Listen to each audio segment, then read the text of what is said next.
Congress party పరిశీలకుల రాష్ట్ర స్థాయి సమావేశం జరిగింది.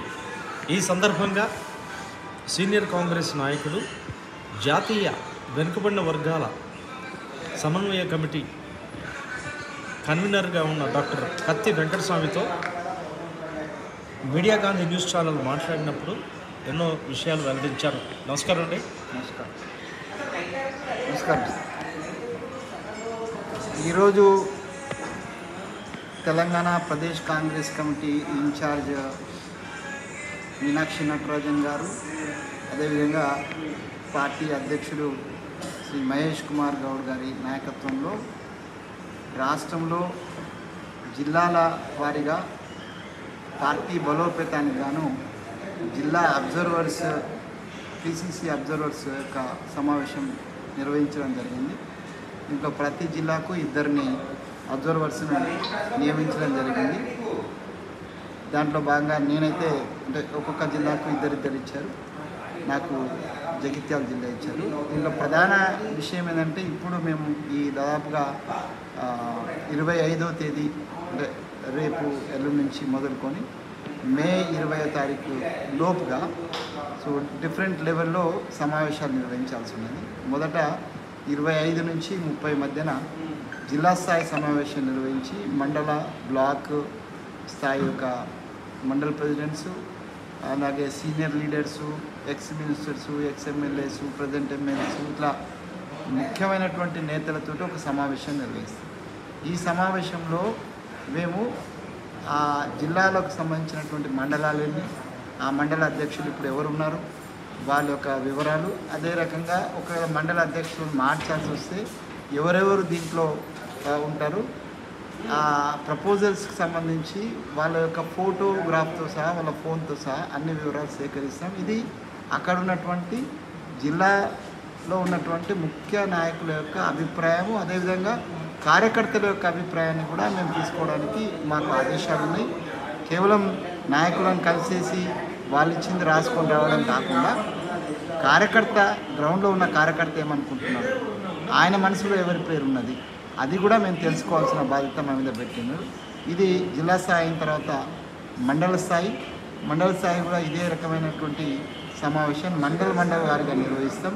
దాంట్లో జిల్లా అంటే ప్రతి గ్రామం నుంచి ముఖ్యమైనటువంటి కార్యకర్తలు కూడా వస్తారు. సో దాంట్లో గ్రామ అధ్యక్షులు, అదేవిధంగా మండల అధ్యక్షులు, మండల కమిటీ కూడా, బ్లాక్ కమిటీ, సో ఈ 3 స్థాయిలు అంటే జిల్లా స్థాయి తర్వాత ఫస్ట్ విలేజ్, మండల్, బ్లాక్, ఈ మూడింటిని కన్సాలిడేట్ చేసి ప్రపోజ్డ్ నేమ్స్, బ్లాక్ అయితే 3 పేర్లు, మండల్ అయితే 5 పేర్లు, విలేజ్ అయితే 3 పేర్లు, అట్లా మేము పేర్లు ప్రపోజ్ చేసి పిసిసి అధ్యక్షుల వారికి సమర్పించాల్సి ఉంటుంది. పిసిసి కమిటీ అంతా కూర్చొని పెద్దవాళ్ళు ఇక్కడ ఉన్నటువంటి ఒక ఎల్డర్స్ కమిటీ కూర్చొని ఎవరెవరిని ఎక్కడ నియమించాలనేది ఒక లిస్టు తయారు చేస్తారు. ఈ ఎక్సర్సైజ్ మొత్తం అయినాక డిసిసి ప్రెసిడెంట్ ఎవరు ఉండాలనే దాని మీద కూడా చర్చ జరుగుతుంది. వీళ్ళ నుంచి కూడా అభిప్రాయం తీసుకున్నాను. ఈ అభిప్రాయం తీసుకొని డిసిసి ప్రెసిడెంట్స్ విషయంలో కూడా మేము ఒక రిపోర్ట్ ఇస్తాము. కానీ అది డిసిసి ప్రెసిడెంట్ నిర్ణయం అంతా కూడా ఇంకా అంటే అది ఇంకా ఈ స్థాయిలో ఇంకా చర్చలో ఉంది. ఏఐసిసి నుంచి కూడా ఎవరైనా అబ్జర్వర్స్ వచ్చి డిసిసి ప్రెసిడెంట్ను నిర్ణయంలో పాత్ర ఎట్లయితే గుజరాత్లో జరిగింది, ఇట్లా గుజరాత్లో ప్రతి జిల్లాకు ఒక ఏఐసిసి అబ్జర్వర్ను పంపడం జరిగింది. అందులో మన బలరాం నాయక్ గారు కూడా అందులో ఉన్నారు, ఇట్లా వంశీచందర్ రెడ్డి గారు కూడా అట్లా ఉన్నారు. అంటే AICC observers those are assign to the job of the Gujarat district president. అదే రకంగా మరి ఏఐసిసి పాలసీలో ఇక్కడ కూడా అట్లా వచ్చే అవకాశం ఉంది. అయితే ముందు ఈ ప్రాసెస్ 25 to 30 days ప్రాసెస్ అయిపోయిన తర్వాత చివరిగా డిసిసి ప్రెసిడెంట్ ఒక ప్రాసెస్ నడుస్తుంది. ఇందులో ఇందాక నాకు కూడా మాట్లాడే అవకాశం ఇచ్చింది. దాంట్లో నేను ఒక అంటే పాలసీ డిసిషన్ అవుతుంది అనేటువంటి దాంట్లో నేను ఒక ప్రపోజల్ పెట్టాను. ఏంటంటే ప్రస్తుతం ఎమ్మెల్యేలు వాళ్ళ యొక్క పని ఒత్తిడిలో ఉన్నారు, గవర్నమెంట్ యొక్క ప్రోగ్రామ్స్ను కింది దాకా తీసుకుపోవాల్సిన బాధ్యత ఉంది, తీసుకుపోలేక ప్రజల్లో వ్యతిరేకత వస్తుంది అనేటువంటి రిపోర్ట్స్ కూడా ఇవాళ మీడియా ద్వారా మాకు వస్తున్నాయి. కాంగ్రెస్ గవర్నమెంట్ చేస్తున్న పనిని గ్రౌండ్ స్థాయికి వెళ్తలేదు అనేటువంటి దాంట్లో ప్రధాన పాత్ర ఎవరిది ఉంటుంది, ఎమ్మెల్యేది ఉంటుంది, తర్వాత ఆర్గనైజేషనల్ మా పర్సనాలిటీస్ ఉంటుంది.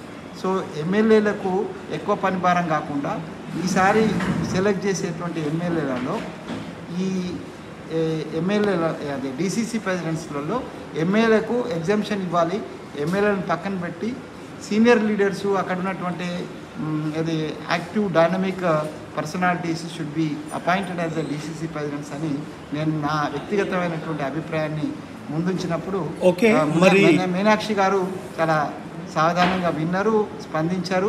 ఇది ఏఐసిసి పాలసీ డిసిషన్ అవుతుంది కాబట్టి మేము అక్కడి వరకు తీసుకువెళ్ళి అక్కడ చర్చ అని వారు అన్నారు. నిజమే, కానీ ఎమ్మెల్యేలు కొంతమంది మంత్రి పదవులు రాలేదు, కనీసం పార్టీ పదవి అన్నా మాకేమన్నా వస్తుందేమోనని వాళ్ళు ఆశతో ఎదురు చూస్తున్నారు. యాక్చువల్లీ నేనంటే నాకున్న రిపోర్ట్ ప్రకారం, నాకున్న అవగాహన ప్రకారం ఎమ్మెల్యేలు ఎవ్వరు కూడా డీసీసీ ప్రెసిడెంట్ తీసుకోవడానికి సుముఖంగా లేరు. ఎందుకంటే పని భారం అవుతుంది. ఇప్పుడు మా దగ్గర రాజేందర్ రెడ్డి గారు ఉన్నారు. రాజేందర్ రెడ్డి గారు చాలా రోజుల నుంచి మొత్తుకుంటున్నారు, ఆయన నాకు పని భారం ఎక్కువైతుంది, నన్ను రిలీవ్ చేయండి అని. కానీ రాజేందర్ రెడ్డి గారిని ఇప్పటిదాకా రిలీవ్ చేయలేదు. అంటే మాకు మంత్రి పదవి అనేటువంటిది కొద్దిమందికి వస్తుంది. మంత్రి పదవి అందరూ ఆశించటం లేదు.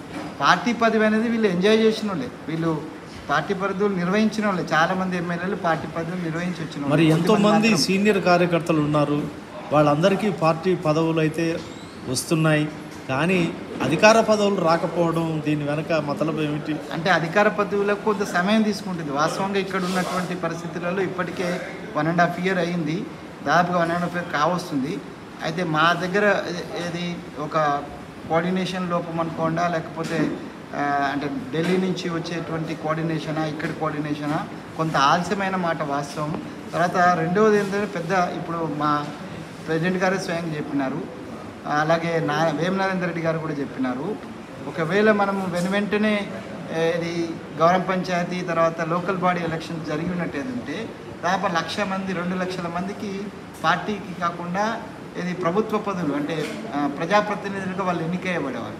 సో అట్లా మా వాళ్ళందరూ ఖాళీగానే ఉన్నారు అలా, ఎందుకంటే అవి ఎలక్షన్ కాలే. సో అది కూడా కొంత అసంతృప్తి ఉన్నది. కాబట్టి మేము ఆర్గనైజేషనల్ పదవులతో పాటు పదవులలో ఉన్నవాళ్ళు రెండు కంటే బెటర్, అంటే ఒకటి ప్రోటోకాల్ ప్రకారం ఒక ఎమ్మెల్యేకి ఎప్పుడైనా ఎమ్మెల్యేగా ఉంటుంది కాబట్టి నా అభిప్రాయం ప్రకారం ఎమ్మెల్యేకి ప్రోటోకాల్ ఉంటూనే ఉంటుంది. డీసీసీ ప్రెసిడెంట్కి ఒక సీనియర్ ఒక డైనమిక్ లీడర్కి ఇచ్చినట్టు ఉంటే ఆయన మొత్తం 2 నియోజకవర్గాలు 4 నియోజకవర్గాలు, ఎందుకంటే 3 నియోజకవర్గాలలో కూడా ఎమ్మెల్యేలు ఉన్నారు. సో ఎమ్మెల్యేలు కాకుండా వాళ్ళని కోఆర్డినేట్ చేయడానికి ఇంకొక పర్సన్ ఉండడం బెటర్ అనేది నా ఉద్దేశము. దాన్ని వాళ్ళు కూడా సమ్మతించినారు, దాన్ని డిస్కస్ చేస్తామన్నారు.